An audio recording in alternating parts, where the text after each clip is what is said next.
આપણા દેશમાં દૂધ વેચવું એ પાપ, ગાય વેચવી એ પાપ, ગાયના દાન થાય, દૂધ પીવડાવાય. તો આપણે બધાને એમ લાગે કે આ વાત આજના જમાનામાં આ બધી વાતોનો શું મતલબ છે? દૂધની ડેરીઓ છે, દૂધનું વેચવાની વાતો આજે શું હિતેશભાઈ અહીંયા કરે છે, આપણા પ્રોફેસર થઈને, ડૉક્ટર થઈને. પણ વાતને સમજવાનો પ્રયત્ન કરજો, એમાં શું વિજ્ઞાન છે, એમાં શું ઇતિહાસ છે, એમાં શું મેસેજ છે. અને આપણે આ કથા કરીને લાલજીભાઈને આખી આ યુવાનોની ટીમ કરવા શું માગે છે? શા માટે સુરતમાં આટલો મોટો દાખલો કરે છે આ બધા લોકો? એ સમજવા માટે કદાચ આજે આપણે કાર્યક્રમો કરી રહ્યા છીએ. આપણી ભક્તિ મારી કદાચ એટલી નહીં હોય, એટલી તમારી હશે. ગૌ ભક્તિ કે ગૌ સેવા એ તો આપણા લોહીના આપણા ડીએનએમાં છે. પણ તો પણ કેમ ગાયો કપાતી જાય છે? 90 કરોડ ગાય હતી, આજે 9 કરોડ થઈ ગઈ. આપણે શું ગાય માતાની જય નથી બોલતા? શું ગાયના મંદિર નથી બનાવતા? શું ગાયને ચારા નથી નાખતા? ગૌ સેવા આપણા હૃદયમાં નથી? પણ તોય ગાયો ઘટતી જાય છે, ભેંસના દૂધ આવતા જાય છે, ડેરીઓ વધતી જાય છે અને આપણે બીમાર પડતા જઈએ છીએ. તો આ વાત સમજવા માટે તો આ મહોત્સવ છે. કદાચ 2 વાત આપણે ગૌની પ્રોડક્ટ જોશું, કોઈક ડાયરામાં આપણે કંઈક ગાયની સ્તુતિ સાંભળશું, પણ સાથે સાથે આ પ્રકારના વૈજ્ઞાનિક ચર્ચા કરવા માટેનો કદાચ આને સત્સંગ આને જ કહેવાય.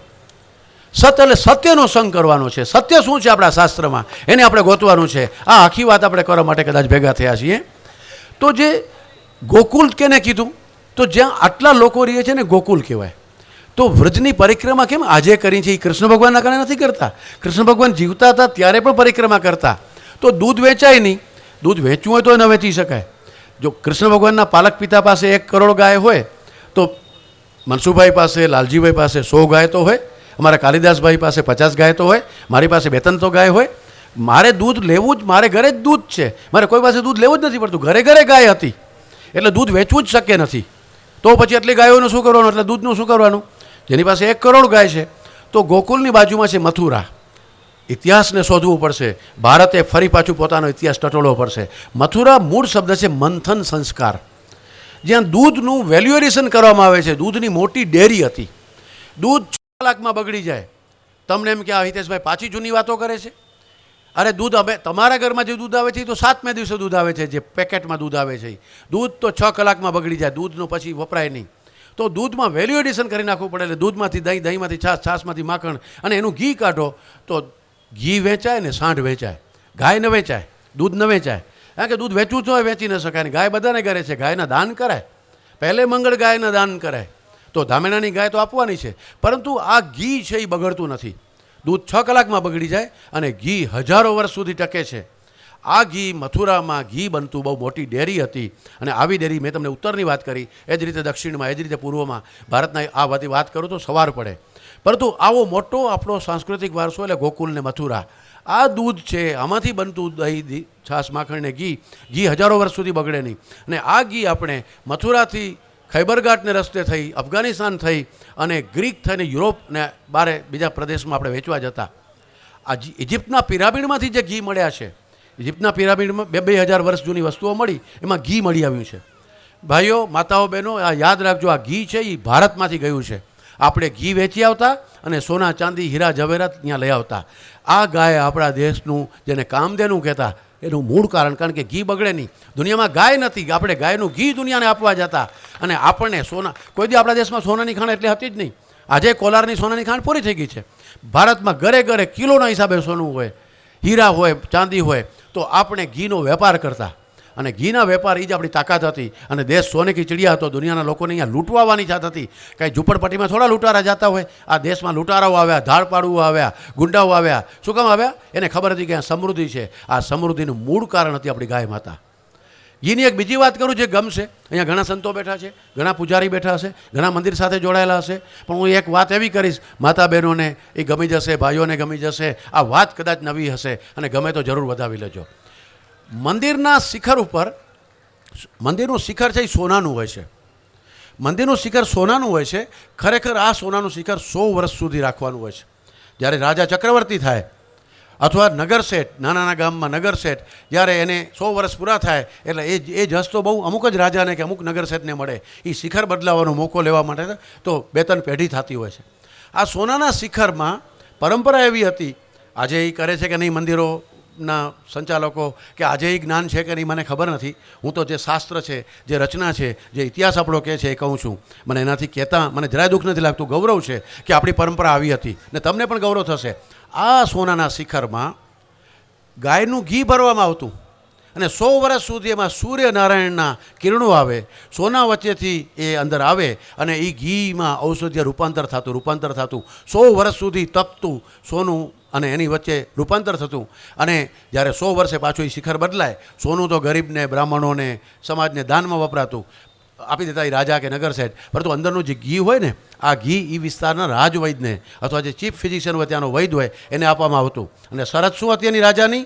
એ રાજવૈદ માટેની રાજાની કે એ સમયની પરંપરાની શરત હતી કે જો આ મંદિરનું શિખર જ્યાં જે એરિયામાંથી દેખાય એ એરિયામાં કોઈ બીમાર ન પડવું જોઈએ. તને એવું એક અમૃત તત્વ આપ્યું છે અને વૈદ પાસે એ ઘી રહેતું અને આપણા દેશ કોઈથી બીમાર ન પડતો, આપણે કોઈથી કેન્સર ન થતા, આપણે કોઈથી મગજની બીમારી ન થતી, આપણે લોકોની યાદશક્તિ અતૂટ હતી, આપણે લખવું ન પડતું, આપણે એકવાર સાંભળીને યાદ રહી જતું. આ ઘીના પ્રતાપે હતું.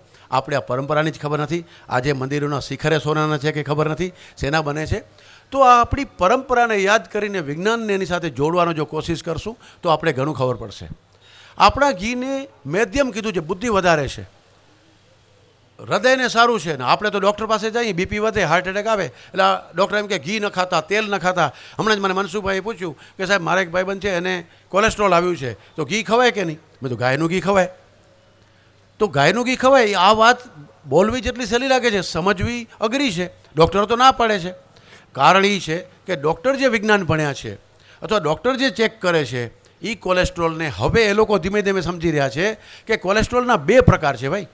એક છે LDL, જે લો ડેન્સિટી લાઇપોપ્રોટીન, જેને ખરાબ કોલેસ્ટ્રોલ કહેવાય, કે જે હાર્ટ માટે નુકસાનકારક છે. એની એ ડૉક્ટર ના પડે છે અને એ ડૉક્ટર સાચો છે.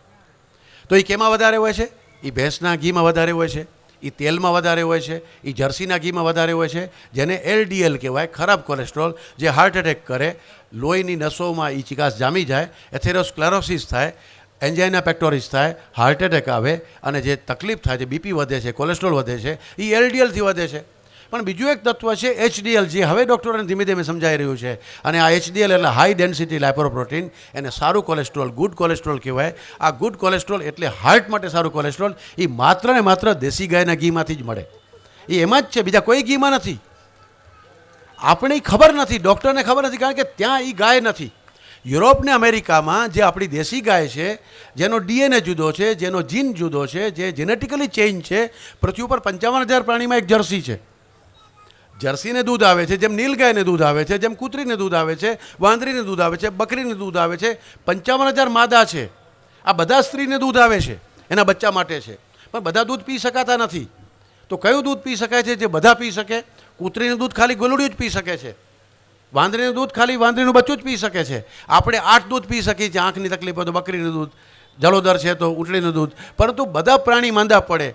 આપણી માં માંદી પડે, એને જો કોલેસ્ટ્રોલ એને જ્યારે ડિલિવરી થાય બાળકની અને પછી એને પોતાને દૂધ ના આવતું હોય, જેનાથી આપણે મોટા થઈએ છીએ, તો એને ગાયનું દૂધ પીવડાવવું સાજા થઈ જાય. એટલે યુનિવર્સલ દૂધ છે, એવા તત્વો છે. એ તત્વોની વાત કીધી કે આ દૂધ છે એ હાર્ટ માટે સારું છે. તો હાર્ટ માટે આ દૂધ આગી, કારણ કે એ હૃદયમ છે. આવી પયમ અરદ્યા નામ. આવી એટલે શિંગડાવાળી પેલી ઊન જે છે, શીપ, ઘેટું. એ ઘેટાનું દૂધ છે એ હૃદય માટે સારું નથી એમ શાસ્ત્ર કહે છે. જ્યારે ગવ્યમ હૃદયા નામ, ગાયનું દૂધ છે એ હૃદય માટે સારું છે. આ વાત માટે અમારા ડૉક્ટર દીપાલીને અમે કામ સોંપ્યું કે ખરેખર આ કામ છે. ડૉક્ટર દીપાલીએ અમે ઉંદરના ઉપર પ્રયોગ કર્યા. ઉંદરને ગાયનું દૂધ, ભેંસનું દૂધ, બકરીનું દૂધ, અલગ અલગ દૂધ પાયા અને એના ઉપર પ્રયોગ કર્યા. ઉંદરના ECG લીધા, એના કોલેસ્ટ્રોલ લીધા. બીજું કીધું કે એ મેદ્યમ છે, બુદ્ધિ વધારે છે. તો બુદ્ધિ વધારે છે એ કઈ રીતે? અહીંયા તમારી સામે જે બધા વૈજ્ઞાનિકોની જો વાત કરું છું, ડૉક્ટર કરિશ્માબેન અને ડૉક્ટર નિશાબેન અહીંયા બેઠા છે. એમનું MDમાં થયું છે. 3 વર્ષ ગાયના ઘી ઉપર, પંચગવ્ય ઉપર રિસર્ચ કરવામાં આ ડૉક્ટરોએ કામ કર્યું છે કે ભાઈ બુદ્ધિ વધારે છે એ સાબિત કેમ કરવું. તો બુદ્ધિ વધારવા માટે આખરે તત્વ કયું છે? એની અંદરનો મોલેક્યુલ, સ્ટ્રક્ચર, ફેટ. તો ફેટ તો ડૉક્ટર ના પડે છે. હકીકતમાં તમે બધા મારી વાત સાથે સહમત થશો. હું તમને બધાને તમારા પોતાના અનુભવની વાત કરવા માગું છું. તમે જોયું હશે કે 4, 5, 6 ભેંસ આવતી હોય, તમે 2 વ્હીલરથી 4 વ્હીલરથી જતા હો, તમે હોર્ન વગાડે રાખો તોય એ ભેંસ હટે નહીં. એને ગધેડાને આરટીઓ જ કહેવાય. તમારે તારવીને જવું પડે. કાં ભેંસનો જો ભરવાડ કે એનો જે પશુપાલક છે એ હટાવે તો હટે, અને કાં તમારે સાઈડમાંથી જવાનું. ભેંસ નિર્ણય ન કરી શકે, એ જાય નહીં.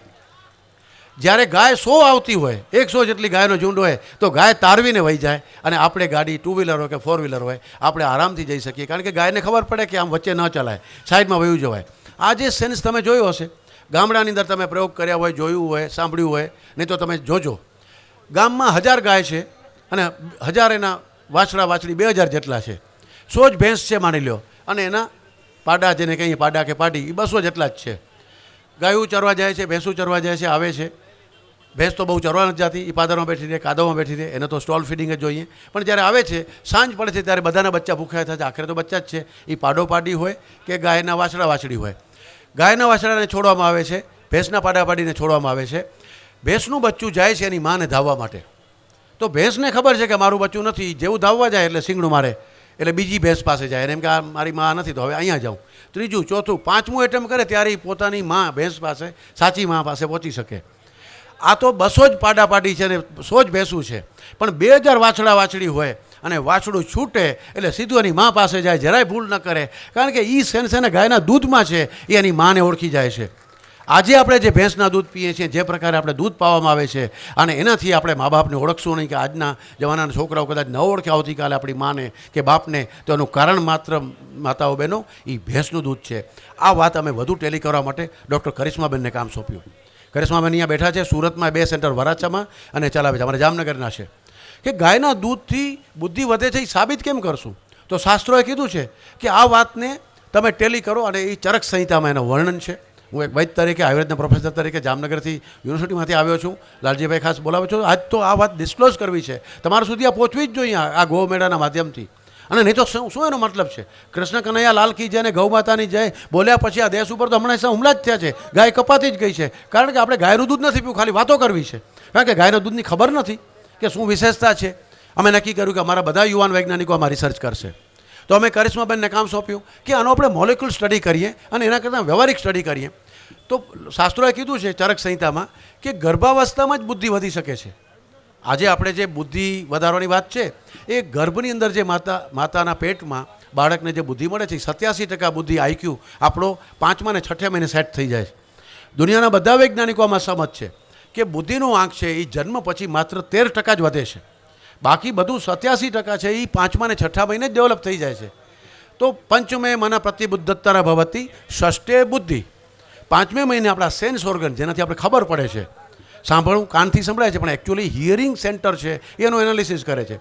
જોઈએ છીએ આંખ, પણ એ આંખનું ચિત્ર બ્રેઇનમાં પડે અને પછી આપણે ખબર પડે કે લાલ કલર છે, પીળો કલર છે, એ લાંબુ છે, ટૂંકું છે, એ જે આપણું જે ઓપ્ટિક સેન્ટર છે એ નક્કી કરે છે. તો આ જે સેન્સ ઓર્ગન કરતાં સેન્સ સેન્ટર છે એ 5મે મહિને માતાના ઉદરમાં ગર્ભાવસ્થામાં બને છે. આ જો બરાબર બનાવવા હોય, એ જો બરાબર હશે તો જ જ્ઞાન મળશે. જ્ઞાનેન્દ્રિય દ્વારા જ જ્ઞાન થવાનું છે. એ કોમ્પ્યુટર હોય કે ફલાણું હોય, ગમે હોય, એનાથી જ્ઞાન નથી થવાનું. જો સેન્સ ઓર્ગન તમારા બરાબર હશે તો એ 5મે મહિને મહર્ષિ ચરક કીએ છે. તો અમે એનામાં પ્રયોગ કર્યા. ચરક સંહિતામાં બતાવ્યું છે, કશ્યપ સંહિતામાં બતાવ્યું છે કે ગર્ભાવસ્થાના પહેલા જ મહિનાથી કેવી રીતે ઘી અને દૂધ ગાયનું કેવી રીતે આપવાનું, અને અમે એના પ્રયોગ કર્યા. ગુજરાતમાં અત્યારે 7 સેન્ટર ચાલે છે. 450 બાળકો જન્મી ચૂક્યા છે. 5મે મહિને 6ઠે મહિને એને ઘી અલગ રીતે આપવાનું છે, કારણ કે 6ઠે મહિને સેરેબ્રોસાઇટ બને છે, જેને આપણે ગુજરાતીમાં મગજ કહીએ છીએ, અંગ્રેજીમાં એને બ્રેઇન કહેવાય, હિન્દીમાં દિમાગ કહેવાય, મરાઠીમાં મેદુ કહેવાય, પરંતુ લેટિનમાં અને ગ્રીક ભાષામાં એને સેરિબલમ કહેવાય. આ સેરિબલમ કરોડો પૂરું કરવાનું છે. તો ધન્યવાદ, તમે શાંતિથી સાંભળો. આપ સૌનો આભાર. ભાગવત કથાના વ્યાસપીઠ ઉપર બિરાજમાન પૂજ્ય શાસ્ત્રીજી, અહીંયા અમને બોલાવનાર ભાઈ શ્રી લાલજીભાઈ, સુરતના શ્રેષ્ઠીઓ, સુજ્ઞ ભાઈ બહેનો, શ્રોતાઓ, જળ ક્રાંતિ ટ્રસ્ટ અને મનસુખભાઈ સુવાગિયા, આ બે વિશે મારે એમની સાથે કામ કરું છું એટલે આપ સૌ સુધી ઓળખાણ આપવાની જવાબદારી છે. મારું વતન થાનગઢ છે, પંચાળ પ્રદેશ છે, સૌરાષ્ટ્રના પછાત પ્રદેશોમાંનો એક. ત્યાંની લોક સંસ્કૃતિ જીવંત છે.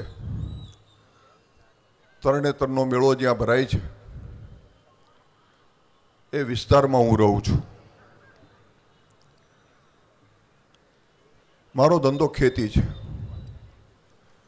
અને બાજુમાં એક નાનું એવું કારખાનું ચલાવું છું. આજથી 20 વર્ષ પહેલા કચ્છમાં બાબુ મેઘજી શાહ એણે મારીને મનસુખભાઈની મુલાકાત કરાવી. બાબુભાઈનું સન્માન મનસુખભાઈનું સન્માન રાખ્યું હતું બાબુ કાકાએ ચેક ડેમ માટે, અને મારું સન્માન રાખ્યું હતું તરણેતરના મેળાના આયોજક તરીકે. એ પહેલી મારી મનસુખભાઈની મુલાકાત. એમની વાતોમાં મને રસ પડ્યો, એટલે જે વિસ્તારમાં કામ કરતા હતા ત્યાં એમની સાથે એક વખત પ્રવાસમાં ગયો. સૌરાષ્ટ્ર એ ઊંધી રકાબી જેવો પ્રદેશ છે. બહુ ઓછી નદીઓ છે અને ટૂંકી નદીઓ છે, અને ઊંધી રકાબીમાં ઢોળાવ જે રીતે વધારે હોય એ રીતે વરસાદ પડે એટલે નદીઓનું પાણી સડસડાટ જતું રહે છે. ગુજરાતમાં સ્થિર નદીઓ છે, ઉત્તર ભારતમાં પંજાબમાં બધે સ્થિર નદીઓ છે. સૌરાષ્ટ્રમાં 1 કલાક નદીમાં પૂર આવે ને પછી પાણી જતું રહે. એવી જ રીતે નાના નાના ઓંકળા ખાતરા એમાં પાણી પડે ને જતું રહે. અને 86-87ના દુષ્કાળમાં સૌરાષ્ટ્રે અનુભવ્યું કે પાણી વિના શું થાય છે. રાજકોટ જેવા શહેરને અમદાવાદથી ટ્રેન દ્વારા પાણી પૂરું પાડવામાં આવ્યું હોય, અને રાજકોટ વિસ્તારના આજુબાજુના ગામના માલધારીઓ પોતાના ઢોર લઈ અને રાજકોટ જતા રહ્યા હોય, કારણ કે ગામડામાં પાણી નહોતું. આ ટ્રેનથી પાણી આવતું હતું, ત્યાં ઢોરને પાણી મળી શકે. એ પરિસ્થિતિ જ્યારે પસાર થઈ ગઈ ત્યારે મનસુખભાઈ એક સામાન્ય કર્મચારી હતા, સરકારી, પણ એ જાગી ગયા કે હવે આ સહન ન કરાય. અને એમાંથી એમને જે વિચાર આવ્યો એ ચેક ડેમનો આવ્યો, જળ સંચયનો આવ્યો. અને એ પણ જુદા પ્રકારે. સરકારશ્રી જે રીતે ચેક ડેમની યોજનાઓ મૂકે છે અને જે રીતે ચેક ડેમો તૈયાર થાય છે એ ચેક ડેમો જુદા પ્રકારના હોય છે. પણ ત્યારે તો હજી સરકારે ચેક ડેમ પ્રત્યે જાગી નહોતી. મનસુખભાઈએ ગ્રામ લોકોને તૈયાર કર્યા, ગામમાંથી ફાળો ઉઘરાયો, અને ઘણા ગામમાં એમ કીધું કે તમે ગામ લોકો જે ફાળો કરો એટલો ફાળો હું લાવી દઉં. અને એ ફાળો કરવાની રીત પણ એમની જુદી. ગામના ચોરાના પૂજારીને બોલાવવાના, સાધુને બોલાવવાના, પહેલાં એમની પાસેથી 101 રૂપિયા પ્રસાદીના લેવાના, ગામના હજામ પાસેથી લેવાના, અરે ગામના ઢોલી પાસેથી પણ 50 રૂપિયા લેવાના, માલધારીઓ પાસેથી લેવાના, ખેડૂતો પાસેથી લેવાના. અને જેટલું ગામ પૈસા કરી દે એટલા પૈસા રાજકોટમાં, સુરતમાં, અમદાવાદમાં, મુંબઈમાં બધે ફરી અને શ્રેષ્ઠીઓ પાસેથી લેવાના. એ બંને રકમ ભેળી થાય એની સિમેન્ટ અને લોખંડ ખરીદવાનું, કપચી, રેતી અને શ્રમ એટલું ગામે કરવાનું. અને ગામ લોકો ત્યારે જ શ્રમ કરે કે જ્યારે મનસુખભાઈ પોતે જાતે એમાં ત્રિકમ પાવડો લઈને કામે લાગી જાય. એટલે ખાલી ફોટો પડાવવા પૂરતા કે સહેજ રીલ ઉતારવા માટે નહીં, પણ સવારે 6 વાગ્યાથી શરૂ કરે, બપોરે 1 વાગ્યા સુધી, અને સાંજે 3 વાગ્યા શરૂ કરે, એટલે અંધારું થાય ત્યાં સુધી ગામ લોકો સાથે શ્રમ કરવાનો. અને ઘણી જગ્યાએ તો એમના ધર્મપત્નીને પણ સાથે લઈ જાય અને શ્રમમાં 2 માણા જોડાય. આવી રીતે જામકા, પહેલાં રફાળા ગામ છે બગસરાની બાજુમાં, ત્યાં કર્યું. એમાં સફળતા મળી. પછી જામકા તો એક પ્રતીક છે. ભાઈ શ્રી એનાઉન્સર ભાઈ એમ કીધું કે જામકામાં 51 ચેક ડેમ. સાહેબ, સૌરાષ્ટ્રના 300 ગામમાં 2000થી વધારે ચેક ડેમ મનસુખભાઈએ કર્યા છે. અને એમાંથી એ વખતની જે તે ગુજરાત સરકાર હતી એણે ધડો લીધો, અને એણે પછી 60-40ની અને 80-20ની એવી બધી યોજનાઓ કરી. અને સરકારે જેવી અંદર પ્રવેશ કર્યો એટલે ભ્રષ્ટાચાર આગળ વધી ગયો, ચેક ડેમ પાછળ રહી ગયા. પણ હજુ કોઈ ગામ તૈયાર થાય છે, મનસુખભાઈને બોલાવે છે, તો મનસુખભાઈ ત્યાં 1-1 મહિનાનો પડાવ નાખે છે. પોતે ઇન્ડસ્ટ્રીયાલિસ્ટ છે, ફ્લોટેક નામનો સબમર્સિબલ પંપનો એમનો પોતાનો ઉદ્યોગ છે. વચ્ચે એક સમય તો એવો આવ્યો કે 5 વર્ષ સુધી મનસુખભાઈ એમની ફેક્ટરીએ ન જઈ શક્યા અને એક દિવસ અચાનક ગયા તો વોચમેને એમને રોક્યા. મનસુખભાઈ કે ભાઈ મારી ફેક્ટરી છે તો પણ મેં તમને કોઈ દી જોયા નથી અને હું બીજાને પૂછી લઉં કે કોણ છો તમે, પછી અંદર આવો. આ ભૌતિક યુગમાં આટલું સમર્પણ આપ્યા પછી લોકોએ એમને એક સેવક તરીકે સ્વીકાર્યા અને એટલાથી અટક્યા નહીં. ગામડામાં રખડતા ચેકડેમ માટે અમે હું સાથે હોઉં ઘણી વખત. એક વખત તો એવો આવ્યો કે એમની પાસે ગાડી નહોતી એટલે મારી ગાડી લઈ જવાની રહે. પણ ગામડે ગામડે ફરતા અમે દરેક ગામના પાદરમાં રખડતી રેઢિયાર ગાયોના ટોળા જોયા. ઉકરડા ભંભોળતી હોય, ખેડૂતો ડબે પૂરતા હોય, રંજાડ કરતી હોય ગાયો. આ ગાયની દશા આવી શા માટે? જે દેશની અંદર ગાયને માતા તરીકે પૂજવામાં આવે છે, જે દેશમાં એમ કહેવામાં આવે 33 કરોડ દેવતાઓ એના રૂવાડે રૂવાડે વસે છે, એ દેશની અંદર ગાય આવી શા માટે? અને એ પ્રશ્નમાંથી જે એક વમળ ઊભું થયું, એમણે નક્કી કર્યું કે આની પાછળ આપણે સમર્પિત થઈ જવું છે. એક પટેલનો દીકરો, ક્ષાત્રત્વ એ કોઈની આગવી ઓળખ નથી, એ કોઈ કોમનો કે કોઈ વ્યક્તિનો ઈજારો નથી.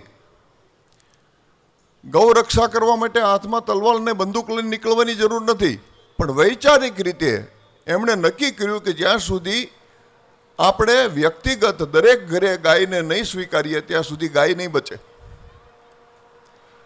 આજથી 80 વર્ષ પહેલા બ્રાઝિલમાંથી આવેલા ખેડૂતો સૌરાષ્ટ્રમાંથી આપણી દેશી ગાય બ્રાઝિલ લઈ જાય, ભાવનગર સ્ટેટ પાસેથી એક ધણખૂટ લઈ જાય અને આટલા વર્ષો પછી બ્રાઝિલમાં 1.25 કરોડ આપણી દેશી ગાય હોય અને 2003માં મનસુખભાઈ અને અમે સાથે સર્વે કર્યું. આખા સૌરાષ્ટ્રમાં જ્યારે ફરીને ગણીને ત્યારે 100% શુદ્ધ આપણી દેશી ગાય ફક્ત 5000 હતી. અને છતાંય આપણે ગાયને માતા માનતા, ગાયને બચારી બનાવી દીધી. એ શા માટે બન્યું એનો પોતે સંપૂર્ણ અભ્યાસ કર્યો. અભ્યાસ કરીને ત્વરિત એના નિરાકરણ માટે કામે લાગ્યા અને એ કામ એમણે સુપેરે પાર પાડ્યું. હમણાં એનાઉન્સરભાઈ બોલતા હતા કે વાત 2 મિનિટમાં બોલાઈ જાય, પણ એ કરવા માટે કેટલો શ્રમ, કેટલા પ્રવાસ. સૌરાષ્ટ્રનું એવું એક પણ ગામ નહીં હોય કે જ્યાં મનસુખભાઈ નહીં ગયા હોય. સૌરાષ્ટ્રના એક પણ માલધારીનો નેહડો એવો નહીં હોય કે જ્યાં મનસુખભાઈ નહીં ગયા હોય. ગીર પંથકમાં, ગીરના જંગલમાં એવો એકય કૂબો કે નેહડો નહીં હોય કે જ્યાં મનસુખભાઈ નહીં ગયા હોય. અમારા તરણેતરના મેળામાં, જે મેળો ખરેખર એની સાંસ્કૃતિક ગોપ સંસ્કૃતિમાંથી અવતરેલો મેળો છે, એ મેળાની અંદર પણ મનસુખભાઈ એમ કહે કે મારે અહીંયા 50 ગાયોનું નિદર્શન ગોઠવું છે ને આ ભરવાડ માલધારીઓને મારે કહેવું છે કે આ ગાય છે ને એ તમારું તત્વ છે, અમારું નથી, એને કેમ હચવાય એ શીખો. સાહેબ 10 વર્ષ સુધી તરણેતરના મેળાની અંદર ગાયોનું નિદર્શન રાખવામાં આવે અને એ ભરવાડ ભાઈઓમાં એક ચેતના આવે. આજે હાઈવે ઉપર મનસુખભાઈની ગાડી નીકળે અને ભરવાડને ખબર પડે ને એટલે આડી લાકડી રાખીને ઊભા રહે, મનસુખભાઈ ઊભા રહ્યો, અમારા ઝૂંપડાઓ ચા પાણી પીતા જાઓ. કારણ કે એમની એક વાછડી વેચાતી નહોતી, અત્યારે સારી વાછડીના 60,000 અને સારી ગાયના 1 લાખ અને સારા ધણકૂટના 1.5 લાખ રૂપિયા મળવા માંડ્યા છે. આજે ગાયનું દૂધ 10 રૂપિયા લીટર કોઈ લેતું નહોતું. આજે મેં અહીંયા જોયું કાંકરેજ ગાયનું દૂધ કચ્છમાંથી અહીં આવે છે અને 65 થી 70 રૂપિયા લીટર સુરતમાં વેચાય છે. ગાયના ઘી ધૂપ દેવા કરવામાં જ વપરાતું. ભૂદેવો આદેશ કરે કે હવનમાં ગાયનું ઘી જોશે ગોતો, એટલે ગોતવા નીકળતા મળતું નહોતું. આજે ગાયનું ઘી 1200 થી 1500 રૂપિયા કિલો. અમારે જામકા પરસોત્તમભાઈ સિદ્ધપરાને ત્યાં તો મહિના દી પહેલાં લખાવવું પડે છે તો મળે છે. આયુર્વેદમાં ગાયનું શું મહત્વ છે, ગાયના દૂધનું, ગાયનું ઘીનું, ગાય ગૌમૂત્રનું કમ્પ્લેટ અને એમાંથી પછી જે ભાઈએ હમણાં પુસ્તકોનો ઉલ્લેખ કર્યો એ બધા પુસ્તકો મનસુખભાઈ લખ્યા અને એ પુસ્તકના આધારે અત્યારે ગાય હમણાં છેલ્લે જાન્યુઆરી મહિનામાં તો અંબાજીથી શરૂ કરી અને નારાયણ સરોવર કોટેશ્વર સુધી કાંકરેજ ગાયની યાત્રા કાઢી. સાહેબ, આ બધું સહેલું નથી. આ ખૂબ અઘરી વાત છે અને કોઈક માણસ ગાંડો થઈ જાય ને એ જ આ કરી શકે. અને એવા માણસોને કદાચ સમાજ ગાંડામાં ખપાવે ને તો એ ગાંડાના ઉપકાર નીચે આ ધરતી દબાયેલી છે. અમે મનસુખભાઈ હાલે છે, જે રસ્તે હાલે છે, એમની ગતિ હાલે છે, અમે એમની સાથે દોડી શકતા નથી. કારણ કે ઘણી વખત પગ ટૂંકા પડે. આ બધું મફતમાં થતું નથી. હવે 50,000 પુસ્તકોના સેટ મફતમાં છપાતા નથી. 10 દિવસની યાત્રા અને 42 સંમેલનો મફતમાં થતા નથી. એ જ મનસુખભાઈ હવે નિર્ણય કર્યો છે કે ગુજરાત સૌરાષ્ટ્રનું કામ પૂરું થયું. ભારત વર્ષના પાણીના પ્રશ્નો, ભારત વર્ષના ગાયના પ્રશ્નો, ભારત વર્ષની લોક સંસ્કૃતિ અને ખાસ કરીને આ છેલ્લા 100 વર્ષમાં આપણી આત્મીય રીતે ઘસાઈ ગયેલી મનોવૃત્તિ એને પાછી પુનર્જ્વલિત કેમ કરવી એ માટે ભારતનો પ્રવાસ, ભારત વર્ષના પ્રવાસનું આયોજન મનસુખભાઈ કરી રહ્યા છે.